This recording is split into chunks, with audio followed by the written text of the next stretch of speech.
안녕하세요. 안녕하세요. 네. 오늘 저 놓여 있는 물통도 평소와 달리 굉장히 크고. 우리 이제 저는 좀 누워서 시작을 해야 될 것 같아요. 왜? 그러네. 네. 누워서 말도 하지 않고 그냥 네. 누워만 있는 걸로. 좀 그렇게 좀 진행을 네. 한번 해보고 싶네요. 그러다가 한 초반부는. 20분 지난 다음에 일어나서 대화에 합류하는 걸로. 네. 저도 뭔가 모자하고 마스크 같은 거 쓰고 올까 하다가 네. 예. 아 지금 본인이 지금 용팔이라고 주장하는 건가요? 주원이라고 지금. 그런 비판을 들을 것 같아서 안 하고 왔어요. 예. 아니, 아니 뭐 그냥 의국장이나 뭐 뻔뻔하게 이런 거 나가셔야죠, 괜찮습니다. 저처럼. 네.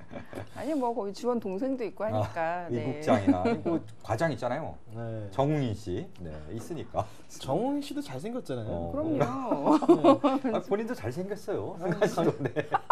왜 그렇게 네. 미리부터. 네. 참 훈훈한 드라마 네. 용팔이. 네. 예, 요즘 장안의 화제죠. 네. 시청률이 드라마에서 네. 20% 넘는 시청률이 굉장히 오랜만에 나온 거라고. 별그대 이후에 처음이에요. 네. 주중 미니 시리즈가 그렇죠. 네네. 20% 넘긴 게. 저는 어셈블리가 왜 이렇게 시청률이 안 나오나. 그러게요. 팬이잖아요. 네. 왜 이렇게 시청률이 안 나오지 했는데 네. 정신 차리고 봤더니 용팔이가 다 먹고 네. 있었어 그거를. 그러니까요. 녹화하는 시점에서는 이제 11회까지 했고, 좋죠. 네, 11회까지 하는데 다른 드라마로 치면은 이미 한 30부작을 한 것 같아요 지금 벌써. 전반부에 다른 드라마의 한 3, 4개 정도의 드라마 네. 내용이 압축이 네. 돼 있어요. 네. 굉장히 여러 가지 장르가 섞인 네. 뭐 짬뽕 드라마이기 그렇죠. 때문에 시간이 없으면 좀 띄엄띄엄 볼 때도 있잖아요. 네. 한국 드라마 특성상 한 두세 배 정도 뛰어넘고 봐도 뭐 줄거리가 이해가 되는데 이거는 하나만 놓치면은 뭔 내용인지 하나도 모르겠는 거예요. 그래서 사실 지금 녹화할 때도 내용을 이야기하기가 좀 겁나는 게 네. 우리가 11회까지 보고 녹화를 하는 네. 이 시점에서 네. 이야기를 한 게 방영이 될 때쯤에는 무용지물이 될 것 같다는 두려움도 있고. 그럴 수도 이게 있어요. 11회 마지막에서 네. 김태희가 이제 딱 일어나서 네. 왕자에 딱 앉아갖고 그렇죠. 무릎 꿇어 여기까지 딱 한 거예요. 네. 이제 본격적인 복수를 시작하는데 그렇습니다. 그 이후의 장면을 아직 우린 모르잖아요. 네. 근데 그 이후에 어떻게 전개될지 치 앞이 예상이 안 됩니다. 그래서 지금 우리가 딱 녹화하는 시점이 그게 중요한 전환기에 우리가 지금 녹화를 하고 있는 거예요. 그렇습니다. 이후의 내용은 저희는 이제 책임지지 않습니다. 저희는 전반부까지의 문제점을. 이후의 내용 네. 중에 확실한 거는 아마 복수에 성공할 거예요. 그리고 왠지 주원과 김태희가 그것도 확실할 수 없는 게 신부님이 원수를 사랑하라고 그랬기 때문에 어떨지 모르겠어요. 모두를 끌어안는 대화합의 네. 엔딩이 될 수도 있다. 그렇죠. 예, 아무튼 오늘은 아마 김선임 평론가님이 하실 말씀이 많으실 거예요. 네. 그 전공이 막드 쪽이셔서 아 지금 용팔이를 막드로 규정하시는 건가요? 지금 막드로. 아니 왜요? 큐 사인 들어가기 전에 다 같이 그렇게 얘기해놓고 어쨌든 굉장히 인기가 있다라는 거는 그만큼 이제 많은 사람들이 거기에 뭔가 그래도 끌리는 어떤 흡인력을 발휘하는 지점이 분명히 있다라는 얘기인데 보통 드라마를 보다가 채널이 돌아갈 때는 왜 등장인물이 너무 쓸데없이 과거를 회상을 많이 하고 있다라거나 뭐 내지는 다 아는 내용인데 뭐 감정선을 잡기 위해서 시간을 가진다거나 이럴 때 살짝 좀 처지는 것 같은데 다른 채널에서는 뭐 하지 하고 돌리다가 이제 채널이 돌아가거든요. 근데 용팔이 같은 경우는 채널을 돌릴 수가 없는 전개를 보여주죠. 그 한 박을 거의 한 4박 정도로 쪼개가지고 그 사건을 이렇게 끼워 넣는. 저게 굉장히 뭔가 허술한 것 같은데 허점을 지적하기도 전에 이미 이야기는 저 앞에 가 있어서 정신을 못 차리게 만드는 네네네. 그런 전략을 초반부터 사용을 해서요. 사실 네. 용팔이가 첫 회부터 반응이 엄청나게 뜨거웠어요. 그야말로 이렇게 휘몰아치는 폭풍 전개를 보여줬기 때문에 사실 제목부터가 용팔이 사실 그렇게 끌리는 제목은 아니잖아요. 그러게요. 굉장히 토속적인 제목인데. 그리고 용팔이 하면 흔히 우리가 제일 먼저 떠올리는 그렇죠. 게 얼마까지 알아보고 오셨어요? 그렇죠. 그 용산의 추억 네, 네. 우리가 그걸 떠올리는데 손님 맞을래요? 뭐 이런 거. 네. 네. 그 용산의 용팔이가 아니라 네 그렇죠. 용한 돌팔이의 네, 줄임말. 예약자죠. 네. 참 용한 의사와 돌팔이 의사. 이게 서로 반대말이 아닌가 싶은데 그걸 두 개를 합쳐서 하나의 말로 만들어 버렸어요. 일단 기본적인 구성은 이제 의도의 꼴을 갖추고는 있어요. 메디컬 드라마를 시작을 메디컬 하고요. 드라마로 시작하죠. 네. 네. 돈이 필요한 김태현이라는 그 레지던트가 이제 조폭들에게 야매로 이제 불법 왕진을 나가면서 이야기가 음성, 시작이 되죠. 어둠 속의 의사 역할을 하는 거군요. 그렇죠. 네. 그렇죠. 그러니까 그것도 이제 돈을 번다기보단 네. 이미 빌린 사채를 그 왕진비로 까는 그런 구조가 되는 거죠. 배낭 하나 울러매고 모자 눌러 쓰고 마스크하고 이제 가가지고 보통 한 의사가 한 대여섯 명 필요한 수술을 혼자 이제 해치우고 돌아오는.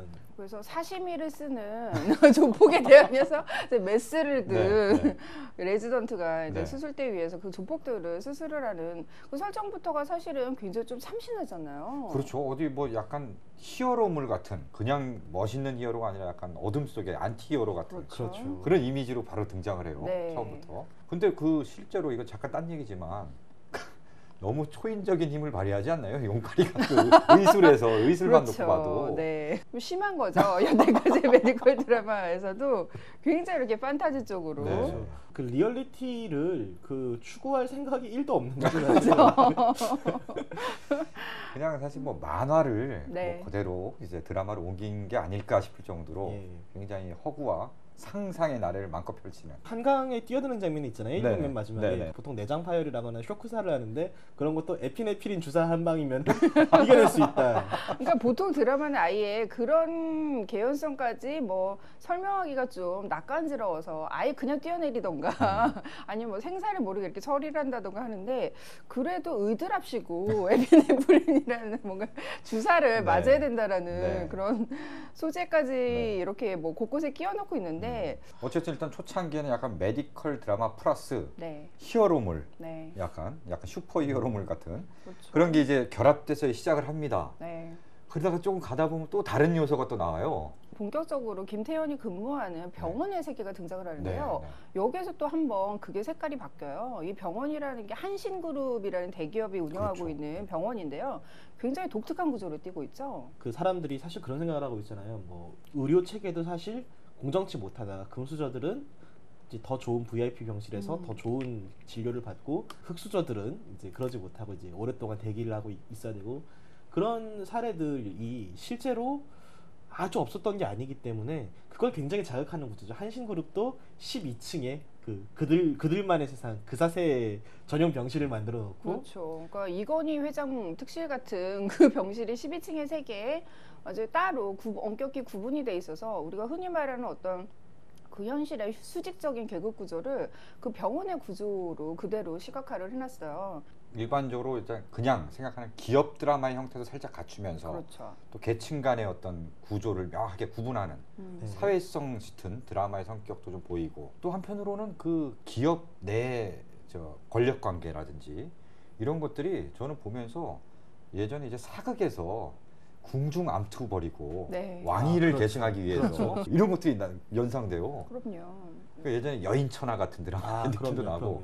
심지어는 저는 그런 걸 특히 많이 오버랩됐던 게 11회였어요. 11회 이제 그 한여진의 장례를 치르고 아, 네. 회장이 이제 본격적으로 이제 그룹을 장악하는 음. 그런 장면들이 나오는데 거기 나온 대사들이 제가 적어왔습니다. 워낙 이제 평소에 쓰지 않는 말이어서 경아들입니다.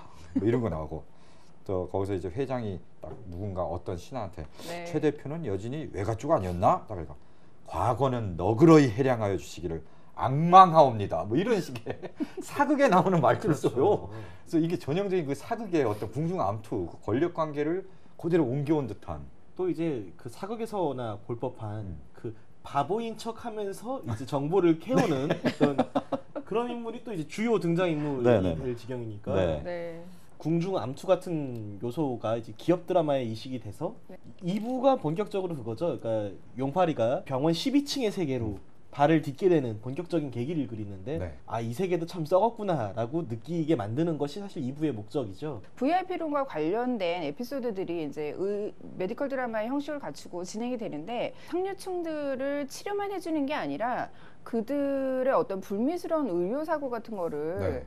뭐 실제로 뭐 은폐를 해주는 그런 역할까지 해요. 어떤 한류 스타가 네. 이제 여자를 성폭행하고 그렇죠. 문제가 일어나니까 부랴부랴 병원으로 와서 빨리 어떻게 처치하고 그다음에 입막음을 하고 사건을 무마하려는 그렇죠. 네, 그런 그런 거를 일도 이제 있습니다. 병원에서 적극적으로 해주는 네, 네, 거죠. 네. 김태희가 연기하는 네. 한여진이죠. 그렇죠. 결국 한여진의 배다른 오빠가 그룹의 실질적인 이제 회장. 네, 경영을 맡고 있는데 네. 여진을 없애고 자신이 회사를 차지할 음모를 꾸미는데요. 이제 한여진이 언제인가부터 이렇게 그 약에 내성이 생겨서 의식을 조금씩 찾으면서 차츰 이렇게 복수할 계획을 세우고 있는데 거기서 이제 우리의 주인공 주원과 연결이 되면서 본격적인 어떤 복수의 이야기로, 그래서 이야기 장르가 다시 한번 또 바뀌어요. 복수극으로. 복수극으로. 그러니까 정말 네. 초반부인데도 불구하고 장르가 굉장히 많이 바뀝니다. 그렇죠. 많은 사람들이 이미 비교를 했지만 아내의 유혹하고 좀 비슷하다는 생각이 좀 네. 들었던 게 그렇습니다. 이게 분명히 초반에는 불륜 치정극이다가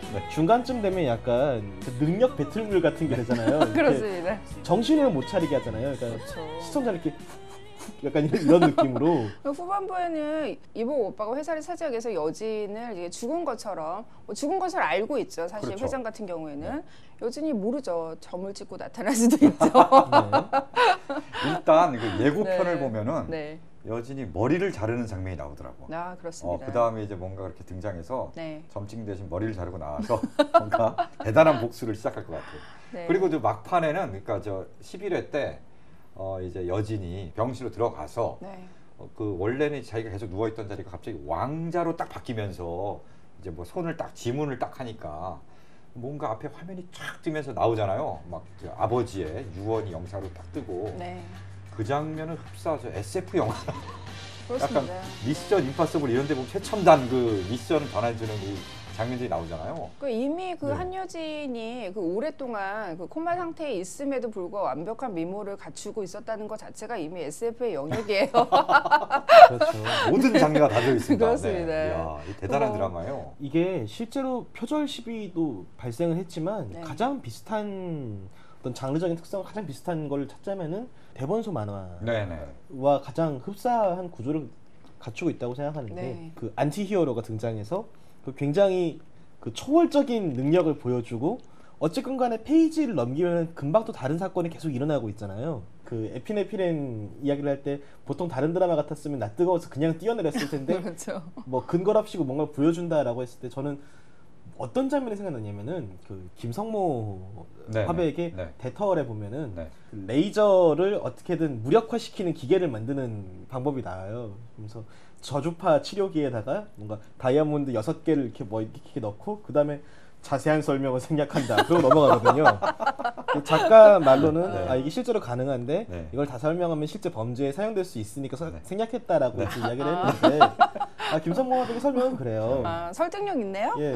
예전에 보면은 그 만화 가게, 아까 대본소가 만화 가게잖아요. 만화 가게 네. 만화들 박봉성 뭐 이런 그렇죠. 약간 그렇죠. 신이라 불리운 사나이라든지 네, 또 요즘 기업 또 만화 이런 거 많았어요. 네, 박인권의 뭐 박인권. 예, 그런 시리즈에 네. 비교하는 사람도 있고요. 네, 그- 신이라 불린 사나이의 의학 드라마 버전이라고 하는 사람도 네. 많아요. 그리고 지금 표절 의혹으로 거론된 도시정벌이라는 네. 만화책도 네. 그걸 보진 않았습니다만 일단 설정 자체는 상당히 비슷해요. 표절 시비를 설명하기 위해서 누가 이제 캡처를 해놓은 것들을 좀 봤는데 네. 굉장히 유사한 부분들이 많더라고요. 그렇죠. 물론 만화책 쪽이 조금 더 노출이 많다라는 거, 음. 그 정도의 차이가 네. 있지만 초반에 용팔이를 설명하면서 본 적 없던 참신한 설정이다라고 한 부분들이 실제로 그 만화에서 소재로 쓰였던 그런 부분들이 있기 때문에 그 뭔가 재미의 어떤 원천이 과연 이제 작가의 오리지널 창작에 근거한 것인가 이런 거는 좀 우리가 좀 물음표를 쳐봐야 될 것 그렇죠. 같고요. 네. 그러니까 실제로 시청자들이 좀 의혹을 제기하는 게 뭐냐면은 도시정벌의 표절 시기가 강력하게 제기된 다음부터 갑자기 용팔이가 네. 속도전에서 급격하게 속도가 떨어지면서 갑자기 그게 장르가 다시 한번 멜로로 바뀌죠. 바뀌었죠. 갑자기 그걸 의식해서 줄거리를 억지로 바꾼 듯한 네. 그래서 아이들과 함께 이렇게 막 걷고 막 그렇죠. 언덕에 올라가서 막 사랑을 네. 고백하고 네. 네. 실제로도 김태희가 오랫동안 누워 있었다 일어나는 설정이기 때문에 아직 제대로 걷지를 못하죠. 그래서 주원이 계속 업고 다녀요. 그래서 속도가 또 떨어질 수밖에 없는. 그래서 속도가 떨어지는 거 업고 다니느라고 휠체어 태우고 막 네, 밀고 다니고 그런 막. 것도 있고요. 네. 초반에 굉장히 이제 스피디하게 쫙쫙쫙 치고 올라가면서 사람들 확 끌어들이고 했다가 네. 갑자기 김태희가 일어나는 순간부터 좀 뭔가 장르도 바뀌고 늘어지고 네. 재미가 좀 반감되고 이러니까 한간에 이런 얘기도 있다고 합니다. 김태희가 깨어나니까 작가가 잠들었다. 작가가 잠들어서 갑자기 다른 사람들이 막 그냥 만들어 갖고 그렇게 된 거 아니냐라는 그런 우스갯소리도 있다고 해요. 네. 어떤 드라마 리뷰어, 블로거는 이제 산으로 간다라고 표현을 해놨는데 네. 정말 산으로 가는 회가 있었죠. 그렇죠. 9회 같은 9회. 경우가 가장 시청률도 많이 떨어지고 네. 욕을 많이 얻어먹은 네, 네, 회원이고 실제로 주원이 김태희를 얻고 산으로 올라갈 장면이 있어요. 산으로 가는 게 네. 그 산으로 가는데 진짜 드라마가 산으로 가버린. 그렇죠. 네. 그 이야기의 늘어짐도 늘어짐이지만 그 말도 안 되는 PPL 논란이 또 생기지 않았습니까? 자 여기서 이 대목에서 네. 우리가 물을 한 예. 번씩 마시고 그렇죠. 우리 저 이거 클로즈업해서 원샷을 좀 잡을 수 있나요? 인사에서. 이게 인물 클로즈업보다 훨씬 더 성의 있는 클로즈업으로 PPL을 해주더라고요. 예. 무려 김태희가 마시는 물. 네. 제작진이 이걸 준비한다길래 네. 그냥 더 싼 물을 사서 왜 이렇게 상표만 적어라 네네네. 라고 했는데 어. 네. 이게 더 싸다는 예. 그리고 여기 있는 이 그 본죽은 아니지만 또 본죽이 엄청나게 또 노출이 네, 되는. 그렇습니다. 네. 그 네. 9회 정말 말 그대로 말도 안 되는 PPL이 한꺼번에 이게 몰아쳤기 때문에 사람들이 많이 이렇게 인상이 굉장히 강렬하게 박혀 있는데요. 아 저기도 있다면서요. 그 주원이 광고 모델로 하는 선직방우 방무 이거 갑자기 네. 직방이 갑자기. 그게 가장 네. 그러니까 사람이 이게 순간 중간 광고가 허용됐나 드라마에 요즘 그런 식의 네. 착각에 빠졌을 정도로 갑자기 드라마에서 현실은 굉장히 지금 이 시체를 찾아야 되는 뭐 그런 상황이고 굉장히 급박한 상황이고. 그렇죠. 네. 그런 상황인데 둘이서 갑자기 우리 그러면 병원에서 빠져나왔으니 살집을 구해야지 하더니 갑자기 직방 네. 앱을 켜서 살펴보고. 방부할 땐 직방하면서 실제로 주원이 모델로 서고 있는 네네. 그 직방 그 CF를 방불케 하는 장면이 네. 나오는데요. 네. 정말 역대 지상파 미니 시리즈 중에서 뭐 아침 드라마나 그 정도에는 이렇게 노골적인 PPL이 상당히 많이 등장한 적이 오래됐어요. 근데 이렇게 미니 시리즈에서 이렇게 노골적으로 PPL이 등장한 거는 정말 그 최고봉이 아닌가 싶습니다. 주원 씨가 그렇죠. 예, 전작에서도 이제 PPL 때문에 굉장히 고생하지 않았습니까? 내일도 그렇습니다. 칸타빌레. 그렇죠. 네네. 거기서 그 예. 참치. 아 정말 예. 웬만한 마트 그 캔 코너에도 그렇게는 많이 없거든요. 네. 사실 저도 이제 뭐 이제 와서 얘기하는 거지만 내일도 칸타빌레 볼 때 그 주원 씨가 그 참치캔 꺼내는 장면 보고 저 말도 안 돼 저런 게 어딨어 이러면서 그 주에 장을 볼 때 정말 참치를 좀 샀거든요. 아, 이게 마성에 그래서 끓이셨네요. 본인이 자꾸 지금 주원과 자꾸 본인을 동일시하는 지금 자꾸 처음에 그런 멘트를 하더니 야 주원이 참치를 먹으니까 나도 먹어줘야 돼. 약간 이런 분위기인데. 약간. 이렇게 사람을 보내나요? 네, 그래서 그리고 광고할 PPL이 때 그럼 효과가 있군요. 뭐 있네요. 오, 여기 그러네. 뭐 실제 네. 뭐 증거 사례가 나왔네요. 어쨌든 뭐 효과가 없는데 그렇게 하진 않겠죠. 네. 그 9회에 엄청난 분노의 기사들이 많이 쏟아져 나왔는데요. 제가 가장 인상 깊었던 기사는 디스패치에서 나온 네. 그 기사인데요. 제목이 용파리, 방파리, 죽파리, 물파리. 파리, 죽파리, 물파리. 네. 그때 이제 물 PPL, 네, 네, 방 네. PPL, 네. 그리고 이제 죽이 네. 성당에 있는 아이들한테 이렇게 주원이 이렇게 식사를 이렇게 죽을 대접을 하는데요. 그 정말 그 인물들, 그러니까 용파리의 연출이 사실 굉장히 쌍팔년도식 연출이라고 할 정도로 뭐 대본속 만화 시절을 그 향수를 그대로 재현해 놓은 건지 몰라도 굉장히 좀 올드한 구석이 있거든요. 네, 네, 네. 근데 그 본죽의 식사 장면은 용팔에서 가장 세련된 거의 카메라 뭐 샷과 황인래 PD의 필이 나는 그런. 그렇습니다. 미장센이 정말 장난이 아니었어요. 지미집을 이용을 해서 테이블 위에 쫙 펼쳐진 메뉴를 부감샷을 이렇게 딱 잡는데 영상미가 정말 오. 그래서 진짜 PPL 그러니까 상품이 인물을 압도하는 말 그대로 주객이 전도되는 그런 현상이 네. 9회에 완전히 9회 진짜 용파리 9회는 어떤 굉장히 여러 가지 표본으로 좀 남겨둬야 될 것 같아요. 네, 길이 드라마가. 남을 만한 네.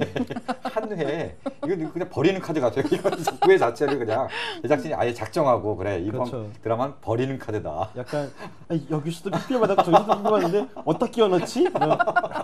작가님 어떻게 생각하세요? 네. 어차피 2회는 재활로 넘길 거라 가지고요. 여기다 때려봤죠. 네. 지금 이제 11회까지 저희가 봤고요. 네. 이제 이게 업로드 될 시점에서는 14회 정도까지 방송이 될 겁니다. 그렇죠. 이게 지금 총 20부작인가요? 18부작인가?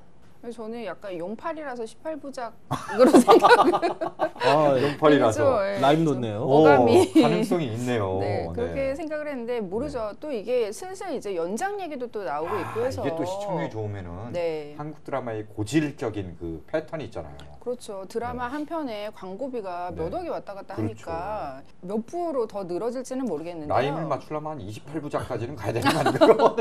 근데 문제는 뭐냐면은 네. 이게 용팔이가 방영 전부터 엄청난 초생방 시스템이에요. 완전 쪽대본이군요. 그렇죠. 맞습니다. 이미 일부가 방송됐을 때에도 이미 생방송이라더라라는 이야기가 네. 나오고 있었으니까 그러니까 실제로 방송 사고가 또 중간에 한번 일어나기도 했었어요. 4회쯤에 그 같은 장면이 한번 이렇게 되풀이된 그 방송 사고가 일어났는데 그것 역시 이제 생방송으로 드라마가 방영되는 와중에 이제 편집을 실시간으로 하다가 일어난 방송 사고거든요. 그런 일이 종종 일어나는데 대부분은 후반부에 일어나요. 드라마 후반부 한 그렇죠. 뭐 마지막 회나 그렇죠. 보통 마지막 회 진짜 정말 그렇죠. 방송하는 도중에 편집해서 테이프 막 갖다 날르고 막 그렇죠. 이러는데 네. 이 초반부부터 그러면 이거 어떻게 되는 건가요? 그러니까 4회부터 이렇게 방송사고가 일어나는 경우는 거의 초유의 사례고 그만큼 이 드라마가 지금 얼마나 초초 생방 시스템으로 촬영이 되고 있는지 대본소에서 말 그대로 이제 찍어내는 것 같은 그런 퀄리티가 그런 초생방 시스템에서도 사실은 기인하는 거죠. 어쩌면 9회에서의 어떤 그 리듬의 늘어짐은 네. 어떤 그거를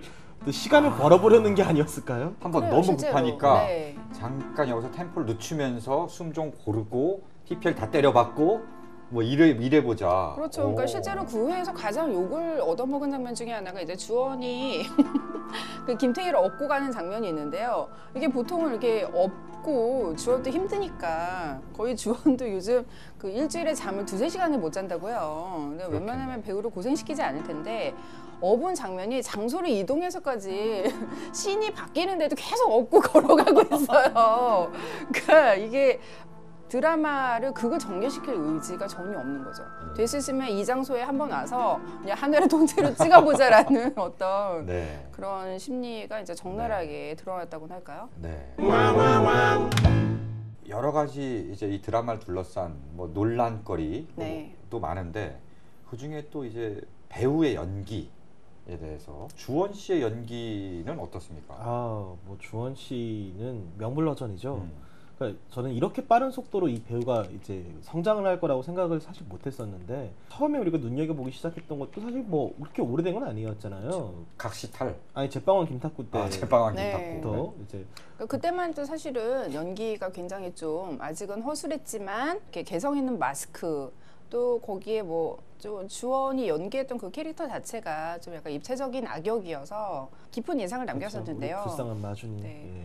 그러니까 이 배우 같은 경우는 좀 타이밍도 잘 잡았어요. 그러니까 KBS에서 본격적으로 제빵왕이 말 그대로 50%를 넘으면서 국민 드라마를 등극을 했잖아요. 그래서 이제 4세대 배우로 주원을 밀어주기로 했는데 때마침 이렇게 그 각시탈이라는 드라마를 기획을 하고 있는데 그때 한창 이게 한류의 여파로 인해서 뭔가 반일 감정이 들어간 드라마에는 이제 스타급 배우들이 이렇게 출연을 꺼리는 그런 시기여가지고 네. 이제 캐스팅이 좀 어려웠다고 해요. 그러니까 그런 드라마가 뭐 일본에서 인기 있을 리 없고 오히려 더 그렇죠. 반감을 그렇죠. 살 수 있으니까. 네, 그렇죠. 근데 주연은 이제 신인급이고 주연을 맡아서 거기서부터 이제 원톱 주연으로서의 어떤 빠른 존재감을 이제 굳히기 시작을 하거든요. 그리고 또 비슷한 시기에 또 1박 2일 시즌 2를 하면서 그렇죠. 거의 뭐 KBS의 아들 뭐 이런 이야기를 황태자. 그렇죠. 그리고 재밌는 게 그 지금 각시탈이 그 일본 동영상 전문 사이트 니코니코 동화에서 이제 방영이 되고 있는데 네. 거기 팬들이 어마무시하게 많아요. 아, 정말요? 오. 그러니까 이 사람들 입장에서는 이게 어쨌건 간에 되게 오래된 과거의 일인 거잖아요. 그러니까 각시탈에 등장하면은 거기 니코니코 동화의 특징이 화면에 자막이 많게 뜨잖아요. 이 반응들이 각시탈 등장하면은 화면가 되게 각시탈이다 하면서 일본에서 인기가 상당히 좋군요. 예. 주원 씨가. 네. 그래서 오히려 그게 뭐 해외 커리어로 보나 그 주원의 어떤 그 국내 커리어로 보나 굉장히 신의 한 수였던 거죠. 네. 그렇죠. 그래서 거기에서 그때 좀 한국형 히어로 전문 배우로서의 초석을 다졌다면 그 다음에 이제 연기파 배우로서의 어떤 그 자리를 입지를 굳힌 거는 이제 또 같은 KBS에서 굿닥터라는 네. 똑같이 용파리와 같은 메디컬 드라마인데 전혀 성격이 다르죠. 네. 장애가 있는 의사 굉장히 난해한 역이잖아요. 근데 그 역할을 굉장히 잘했어요. 소화를. 그래서 20대 대표 배우로 단박에 올라섰죠. 그때 그 굿닥터를 좋아했던 팬들이 용파리를 보면서 약간 격세지감을 느낀다는 반응들도 있어요. 네. 시온이는 저렇게 착하고 순수했는데 근데 이제 주원 씨가 또 이렇게 잘 커오다가 네. 한번 또 굉장히 암흑기가 있었죠. 그렇죠. 그러니까 주원이 영원히 KBS 공무원으로 뿌리 박을 뻔하다가 네. 벗어나게 된 결정적인 계기가 된 작품이 네. 노담의 내일도 칸타빌레를 칸타빌레. 네. 리메이크한 내일도 칸타빌레인데 예, 거기에서 주원도 이제 그 시청률 흥행 신화를 계속 싸우다가 거기서 신화가 깨지게 되죠. 그래서 약간 네. 주원도 못 살리는 작품이 있었구나라는 그렇죠. 이야기를 네. 듣게 된 거죠. 한번 그렇게 좀 굉장히 좀 위기에 빠졌다가 네. 이번 용파리로 완전히 화려하게 이제 재기한 그런 경우네요. 사실 또 놓고 보면은 앞서 언급했던 심지어 망했다고 하는 네일도 칸타빌레의 캐릭터까지도 용파리 안에 다 조금씩 들어 있다는 느낌이 있어요. 네. 어떤 특유의 어떤 시니컬하고 까칠한 부분은 사실 이제 네일도 칸타빌레에서 보여줬던 면모이기도 하고요.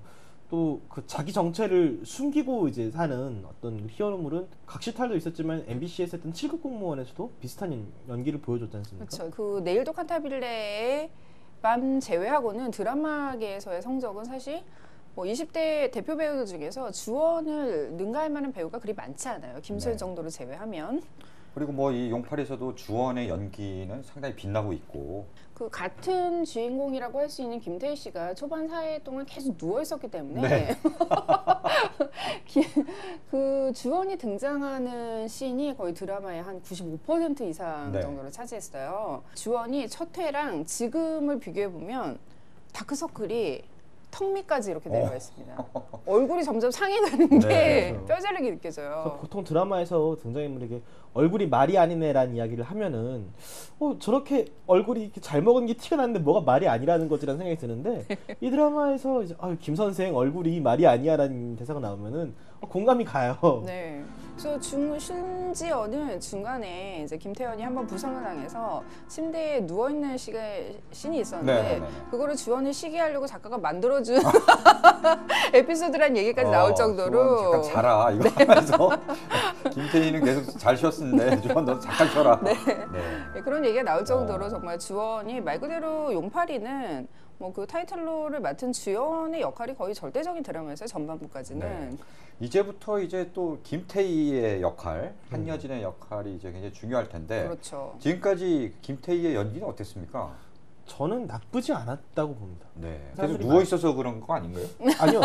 근데 그게 계속 누워 있는데 그 정도의 존재감을 갖고 있는 사람도 사실 별로 없어요. 그러니까 누워만 있는데 재벌집 제1순위 상속자다라는 어떤 그 아우라를 계속 드라마 안에 상기시켜줄 만한 페이스들이 많지가 네. 않고요. 일단 얼굴로 존재감을 알린다. 뭐 그렇죠. 이런 거. 그렇죠. 우리가 어떤 배우의 연기력을 이야기를 할 때 이제 육체 언어도 많이 이야기를 했는데 뭐 이건 좀 불공평한 거일 수는 있지만은 그만큼 외모가 뛰어난 배우들은 그만큼 먹고 들어가는 게 있는 거죠. 육체 언어에서. 그렇죠. 예전 실제로 뭐 김태희가 뭐 누워서 몇 천만 원씩 받아간다 뭐 이런 비난 그런 기사가 나왔죠. 비난하는 기사들이 좀 많이 나왔어요. 네네네. 그리고 김태희 이제 씨는 워낙 또 예전부터 연기력 논란 기사가 워낙 많아갖고 그렇죠. 왜냐하면 사실 연기 경력이 꽤 되거든요. 한 지금. 15년 됐다고 하던데 이번. 네. 16년째가 그렇고요. 네네네. 김태희 같은 경우는 워낙 그 스타성이 강한 배우라 네. 배우이기 이전에 스타로서의 어떤 그 과도한 몸값이라든지 이런 거엔 선입견도 어느 정도 작용을 하고요. 네.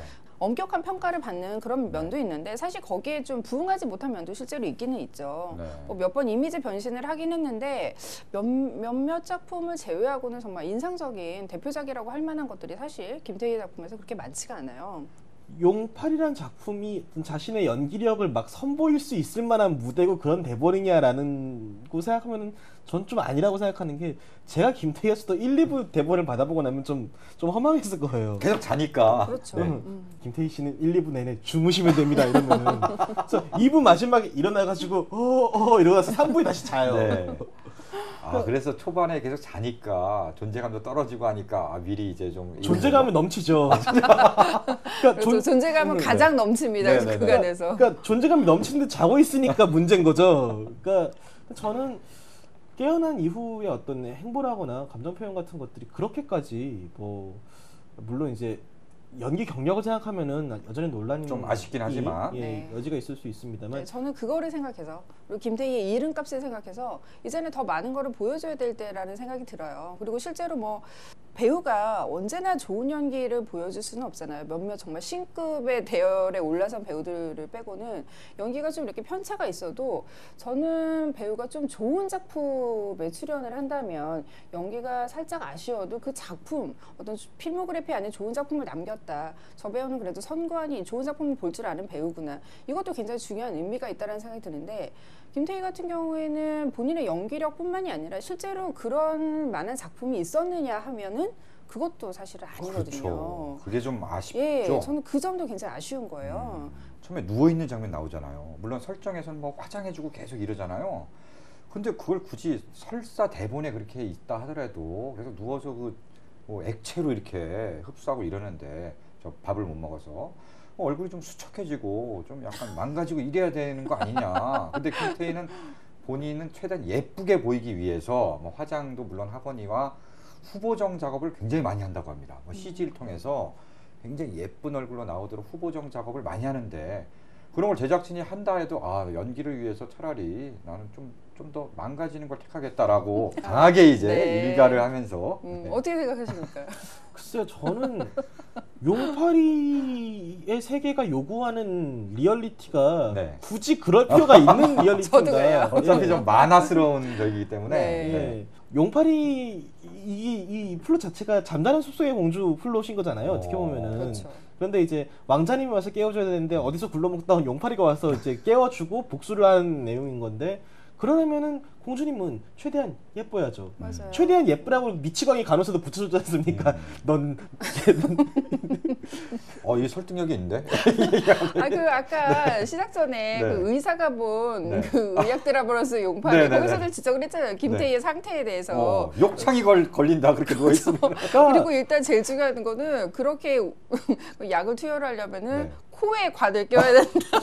그러니까 그런 리얼리티를 여배우한테 요구를 하고 싶은 그런 정도의 작품이었으면 애초에 김태희 씨를 캐스팅을 안 했겠죠. 그러니까 딱 봤을 때 오 예쁘다 공주님이다라는 거를 가장 즉각적으로 시각적으로 알려줘야 되니까 김태희를 캐스팅을 한 거고요. 맞아요. 그래서 저는- 누워있을 동안에는 아까 그 이세영 평론가가 말한 그 김태희의 정말 그 독보적인 어떤 스타로서의 아우라 그게 정말 저는 가장 잘 발휘된 오히려 김태희 최고의 연기는 저는 오히려 그 누워있었을 때라는 네. 생각이 들고요. 좀 네. 안타깝게 좀 이 디스가 아닌 거죠. 그러니까 네. 진짜 이게. 그렇죠. 약간, 진심으로. 네, 진심으로. 그러니까 왜냐하면 뭐 그 스타로서의 그러니까 배우의 어떤 스타로서의 성격과 또 연기력과 그거는 저는 분리할 수 없다라고 보거든요. 약간 그 존재 자체, 아우라 네. 자체가 그렇죠. 그건 이제 연기력의 일부니까. 김태희만 갖고 있는 어떤 네. 고유의 그런 게 있는 거고. 어쨌든 지금부터는 이제 김태희의 네. 연기력이 본격적으로 이제 발휘될 그렇죠. 시점이니까. 네. 증거는 지금부터 해야 되는 거겠죠. 네. 그러니까 김태희 연기가 가장 아쉬웠던 거는 오히려 그 김태희한테 사람들이 흔히 요구하는 그 부드러운 멜로의 어떤 그 여배우의 모습 그것을 보여줄 만한 그 8, 9, 10회 그때에 오히려 김태희가 충분한 연기를 못 보여줬어요. 왜냐하면 이제 드라마 자체도 워낙 산으로 가고 있었고 멜로지만은 전혀 인물들의 감정 대신 네. 어떻게 하면 이제 예쁜 배경 위에 얘네들을 놓고 네. 뭐 요각도로 키스씬을 찍을까 이런 것만을 궁리했던 회차였기 포옹이나 때문에 키스도 좀 뜬금없이 갑자기 한다는 느낌이 들어요. 갑자기 둘이 뭐 굉장히 앞으로 이거 어떻게 할까, 이 사태를 어떻게 해결하지 이러다가 갑자기 퍽 이렇게 하면서. 뭐 그거는 사실 리얼리티가 있는 설정이에요. 그런데 저는 이게 배우의 책임도 있는데 분명히 네. 어떤 의미에서는 배우의 생김새에 나오는 아우라나 이미지를 되게 1차원적으로 사용했기 때문에 생기는 모르드라고 생각을 하는 게 김태희가 연기를 잘했다라고 평가받는 예외적인 작품들은 김태희의 외모에 기대지 않는 작품들이었어요. 그러니까 이를테면은 우리가 천국의 계단에서 김태희가 처음에 악역으로 등장했을 때 그 사람에 대해서 연기 논란이 일진 않았었거든요. 밀었죠. 아니 지금만큼 밀진 않았다고요. 그래서 그때는 아직 신인이었으니까. 네. 신인이었던 걸 제외를 하고 봐도 지금보다 연기가 나은 부분이 분명히 있단 말이죠. 그때가 네. 오히려.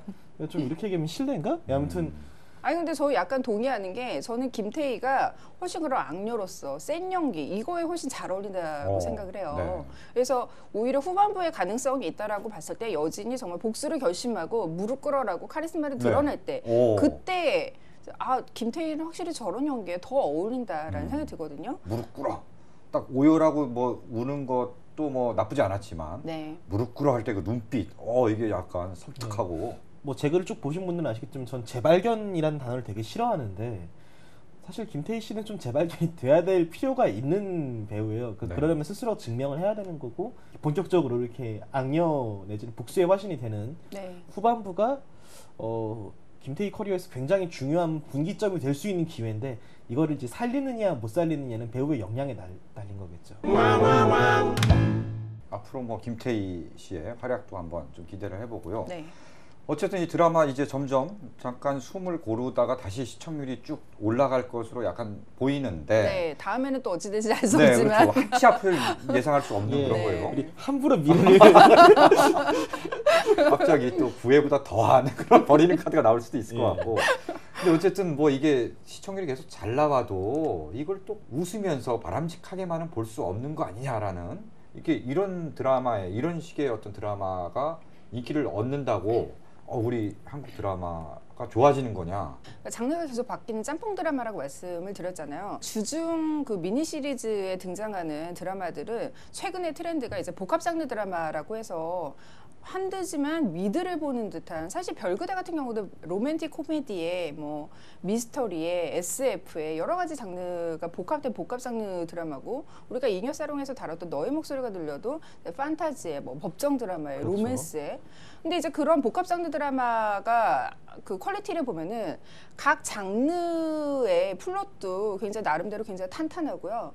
그 전문직으로서의 리얼리티 이런 것도 굉장히 어떤 취재라든지 이런 게 잘 뒷받침이 돼 있어요. 그런 바람직한 방향으로 발전을 하고 있었는데 용파리 같은 경우에는 복합 장르를 추구는 하는데 말 그대로 짬뽕이라는 거죠. 각 장르별로 따져보면은 장르적인 리얼리티가 하나도 제대로 되는 게 없잖아요. 약간 그 프랑켄슈타인 여기저기서 팔 따로 다리 따로 막 목 네. 따로 해서 기워놓은 듯한 약간. 그러니까 요파리를 볼 때 그래서 어떤 생각이 드냐면 그 고속도로에 그 짬뽕 믹스테이프 있잖아요. 네네. 관광버스에서 들어주는 네네네네. 그게 생각이 나요. 용파리를 오. 볼 때마다 굉장히 흥은 넘치는데 상당히 뽕기도 넘치고. 그렇죠. 그렇죠. 제목부터 뽕기가 나오고 그렇죠. 네, 네. 저는 여기 이제 한국 사람들이 반응하는 온갖 뽕기가 다 버무려져 있다는 네. 생각이 들거든요. 굉장히 감성파리도 사실은 여기서 자주 하고 있어 용파리라는 제목을 빌어가지고 그래서 드라마적인 완성도를 볼 때 여태까지 그런 어떤 복합 장르가 이루어 놓은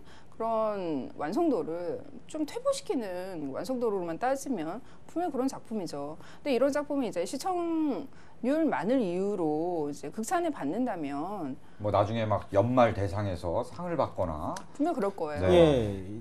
예, SBS에 올해 이만큼 높은 시청률을 가져다 준 네. 작품이 없기 때문에 분명히 상을 받고 굉장히 뭐 찬사를 받을 텐데 그걸 또 그렇게 마냥 이렇게 좋아할 일은 아니다. 좀 냉철히 볼 필요도 있어요. 그렇죠. 그리고 이제 이 용파리가 그 개연성을 무시하고 말 그대로 속도전에 의해서 그냥 사람들이 이건 말이 안 되네라고 생각할 틈도 없이 이야기를 끌고 나가는 그 작법은 말 그대로 막장 드라마의 작법을 그대로 가져온 거예요. 좀 어느 정도의 기본적인 퀄리티를 갖고 있어야 하는 그 프라임 타임 때의 미니 시리즈가 그런 막장 드라마의 작법으로 승부를 하면은 저는 안 된다고 보거든요. 전 동시에 이제 프라임타임 미니 시리즈 소비자들이 가지고 있는 스트레스 수준도 이제 정말 그 아침 드라마나 저녁 드라마를 소비하는 주부님들의 스트레스와 거의 비견한 수준까지 올라왔다는 생각을 하는 거죠. 그걸 보면서 전 사회가 뭔가 쌓인 게 많고 네. 그런 걸 폭발시킬 네. 그런 계기를 그러니까 사실은 찾는 뭐 그런 프라임타임 미니 시리즈 때 막장 드라마 화가 시작된 거는 굉장히 오래됐어요. 그 아까 우리가 잠깐 박인권 만화를 얘기를 했지만 박인권만의 원작들 뭐 야왕이라든지 대표작 야왕 같은 경우가 정말 즐겨 보셨군요, 야왕. 네. 저는 어쩔 수 없이 막장 드라마 전공이라서 아. 그걸 또 안 볼 수가 없었거든요. 네. 거기 정말 희대의 악역 주다혜라는 국민 악녀가 등장을 해서 저 이제 수혜 씨 표정만 봐도 수혜 씨가 요새 침대 광고하는데 저 침대에 누우면 뭔 일이 날 것 같은 거야. 지금 우리가 저 용팔이 산으로 네. 간다고 막 욕하고 있는데 우리가 지금 산으로 가고 있어요. 아니요, 이게 사실 이게 핵심이에요. 이렇게 시청률이 네. 높다고 이렇게 네. 막장 드라마성을 지닌 작품을 우리가 극찬을 해주면 안 된다라는 거 지금. 근데 예. 갑자기 침대 광고로 빠져갖고. 네. 네. 알겠습니다. 알겠습니다. 그러니까 야왕 같은 작품에서도 충분히 그런 막장 드라마의 우려성에 대해서 얘기가 많이 나왔는데 용팔이 같은 경우는 지금 그때보다도 더 높은 야왕이 사실 뭐 절대적인 시청률은 더 높긴 했지만 용팔이만큼 뜨거운 반응을 불러일으키지는 않았거든요. 근데 용팔이 같은 경우에는 오래간만에 20%를 넘는 드라마가 나오고 또 이런 스타급 배우들이 출연을 하다 보니까 이게 논조가 언제 또 찬양 일색으로 바뀔지 몰라서 네. 저는 그거를 그렇죠. 좀 우려를 하는 거죠. 더 이상 우리가 드라마에서 어떤 제도라거나 눈에 보이는 공정한 절차를 걸친 문제 해결을 더 이상 안 믿는 분위기가 전보다 더 심해졌기 때문이라는 생각이 드는 게 그렇죠. 일단 용팔이라는 존재도 그렇고 이 한여진이 벌이려는 복수극도 그렇고 다 보면 물밑에서 모든 것들을 어떻게 좀 해보려는 이런 식으로 해결사가 등장을 하고 초인적인 능력과 지금 그 상상을 초월하는 재력이 결합되어 있는 상태인 거잖아요. 이런 식의 어떤 그 해결사 서사가 사실 작년부터 굉장히 많이 나왔거든요. 작년에 이제 송진아 작가의 힐러도 물론 이 작품하고 같이 갖다 대면은 그 송진아 작가님한테 굉장히 결례지만 그렇죠. 예, 이런 식의 서사가 가지는 그 특유의 쾌감, 전복적인 쾌감이 있는데 그거의 힘으로 사실 높은 시청률을 또 유지하고 있는 게 아닌가라는 생각을 하거든요. 그렇죠. 사회가 그만큼 믿을 데가 없는 거예요. 그렇죠. 공권력이든 어디든 네. 제 기능을 못 하고 있고 다들 이렇게 기가 죽어 있고 이런데 네. 다 포기하고 자포자기하고 있는데 드라마에서는 어떤 초인적인 누군가가 나타나서 그걸 다 해결해 주니까 그걸로서 대리 만족을 느끼는 거죠. 뭐. 그렇죠. 그리고 용팔이 같은 경우에는 이게 이제 메디컬 드라마가 어떤 그 계급 사회의 부조리함을 가지고 왔다라는 게 굉장히 좀 중요한 것이 말 그대로 사람의 생명과 직결된 그런 문제고 우리가 뭐 세월호라든지 메르스 사태 이후로 한국 사회 어떤 계급 사회의 부조리를 보여주는 거는 삶이 아니라 죽음의 방식이다라는 말이 이제 정설이 됐을 정도로 말 그대로 이제 그 사람의 생명을 놓고 계급에 의해서 뭐 VIP가 아프다고 하니까 여기서 김태현이 가지고 있는 분노의 근원이 그거잖아요. 어머니 자신이 이 병원의 인턴이었던 시절에 어머니가 이제 병원에 실려왔는데 수술을 바로 앞두고 VIP가 호출하는 바람에 모든 전문의들이 그쪽으로 가서 어머니가 수술대 위에서 죽을 수밖에 없었던 그런 상처를 지닌 인물이기 때문에 그런 약자의 현실을 짓밟는 어떤 계급사회의 비인간성 이런 거에 대해서 기본적으로 분노가 있어요. 그러니까 사람들이 이 김태현이라는 인물에 괜히 몰입을 하는 게 아니라 실제로 우리 한국인들이 현대 사회에서 가지고 있는 어떤 불만, 공분의 지점 이런 것들을 굉장히 원초적으로 건드리고 있다는 거죠. 그러고 보니까 이 드라마에서 상당히 그 우리가 장점으로 이제 봐야 될 것 중에 하나가 네, 그런 영리병원 문제. 그렇죠. 사실은 뭐 생명은 뭐 돈이 많건 적건 똑같은 거잖아요. 네. 그래서 뭐 의사들도 뭐 히포크라테스 선서 뭐 이런 것도 하고 하는데 그렇죠. 초반에 메디컬 드라마가 네. 분명히 그런 걸 내세웠죠. 네, 이 사실 요즘은 뭐 그렇지가 않잖아요. 정말 돈 있는 사람은 최고의 어떤 치료와 대우를 받고 돈이 없는 사람은 내팽개치기는 현실이 있는 상황에서 그 드라마 그 정도까지는 아니지만 그런 영리병원 앞으로 이걸 또 점점 더 가속화하려는 이제 뭐 정권이나 이런 데서 그런 움직임이 있는데 영리병원이 점점 더 가속화되면 얼마나 위험해질 수 있는가라는 그렇죠. 것에 대한 경종을 울리는 그런 효과도 있습니다. 확실히 이 드라마. 예.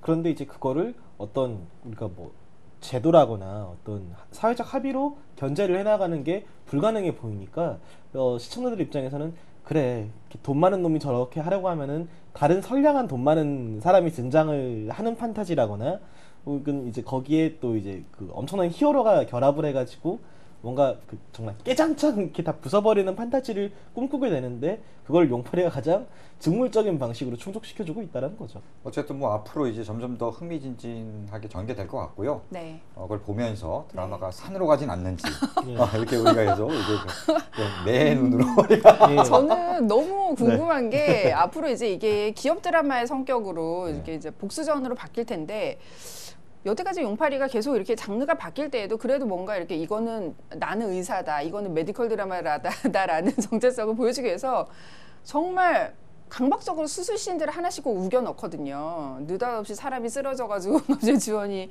이제 뭐 메스를 든다거나 그런 일들이 일어나는데 과연 그게 기업 드라마 현장에서 용팔이가 어떻게 또 긴급 수술씬이 등장을 할지 어떤 말도 안 되는 장면이 등장을 할지 그것도 주주총회에서 누군가 이러고 쓰러지고 이렇게 어쨌든 앞으로 네. 뭐 긍정적인 의미든 부정적인 의미든 계속 좀 흥미롭게 지켜볼 지점이 있는 드라마고요.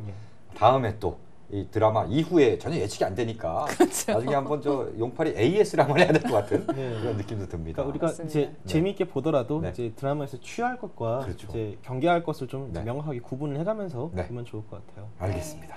자 오늘 뭐 숨가쁘게 우리도 굉장히 속도감 있게 달려왔는데요. 그러게요. 이제 저 네. 엔딩곡으로 좀 마무리를 해야 될 시간입니다. 이게 네. 엔딩곡을 뭘 선곡해도 사실 오늘은 제가 이의를 별로 제기하고 싶지 않은 게 네. 어차피 드라마 전개 자체도 네. 이렇게 별 개연성이 없기 네, 때문에 네. 오늘 아무거나 던지셔도 저는 네. 수긍하겠습니다. 정말 개연성 있는 걸 들고 왔습니다. 구화 숫자들의 그대만 보였네라는 곡이에요. 네. 왜 구화 숫자들의 그대만 보였네를 골랐냐면 용팔이 팔이 들어 있잖아요. 구화 숫자들 숫자 팔이 개연성 터지네요. 네, 개연성 터지죠. 일단 이거 진짜 엄청난 개연성 아닙니까? 아, 네. 그리고 하나 더 있어요. 여기 저기 구화 숫자들 멤버 중에 예. 그 베이스 치는 꿀버섯입니다. 활동명이 꿀버섯인데 이 친구가 주원이랑 진짜 비슷해요. 생긴 게 진짜. 그다음에 이제 그대만 보였네. 네. 저는 뭐 이 드라마가 진짜 주원이 아니었으면은 정말 크게 좌초될 그런 드라마인데 주원의 대단한 활약 때문에 초인적인 능력으로 뭐 끌고 가는 형국이어서 주원만 보였네. 약간 이런 의미도 있고. 네. 그래서 이 다 맞아 떨어지네요. 완벽한데 선곡이. 아, 자, 그러면 그대만 보였네 들으면서 네. 우리도 자 이만 퇴장합시다 빨리. 네. 예. 수고하셨습니다. 수고하셨습니다. 예, 이번 주 협찬 도서입니다. 원래 책을 협찬해주는 한겨레 출판사에서 매주 주제하고 좀 관련된 책을 소개를 해주는데 이번 주 주제가 용팔이잖아요. 그 도저히 딱 매치가 되는 책을 찾지 못했다고 합니다. 그래서 그냥 오늘은 한겨레 출판 최신작 중에 하나 골라봤습니다. 환경운동가 박경화 작가의 지구인의 도시사용법이라는 책인데요. 이 책은 이제 녹색 지구인을 위한 도시설명서라는 부제목이 붙어 있어요. 또 이제 도시에서 생태적으로 살기라는 이제 부제도 붙어 있고요. 도시공동체, 공유경제, 뭐 착한 소비, 에너지 자립, 도시농부, 뭐 윤리적 여행. 그러니까 요새 좀 많이 뜨고 있는 키워드들이죠. 도시에서 생태적으로 살아갈 수 있는 방법, 도시를 조금 더 살만한 공간으로 만드는 20가지 방법을 소개하고 있습니다. 이런 쪽으로 관심이 많으셨던 분들 좋은 감상평 남겨주시면은 저희가 책 보내드리도록 하겠습니다. 이게 추석이 지금 코앞으로 다가왔는데요. 뭐 저희가 2주 연속으로 추석 때 즐길 만한 것들을 좀 추천해드리도록 하겠습니다. 추석 때 남자들 하나도 주방에 안 들어가는 거 아주 잖아요. 이렇게 추석 때 보고 있으면은 그럴 때 이런 영화들 보면 좀 속이 좀 풀립니다. 95년도작 개같은 날의 오후, 추천 요약 하나 들어갔고요. 자, 두 번째 작품 들어갑니다. 걸스카우트라는 작품인데요. 이경실의 연기가 아주 돋보이는 작품입니다. 자, 이렇게 속이 뻥 뚫리는 영화들 보시면서 추석 때 못돼 처먹은 남자들 흉도 좀 볼 수 있는 그런 명절 되면 참 좋겠죠. 33초였습니다. 땡! 오, 오, 정확했어. 야, 엔딩 멘트까지. 네.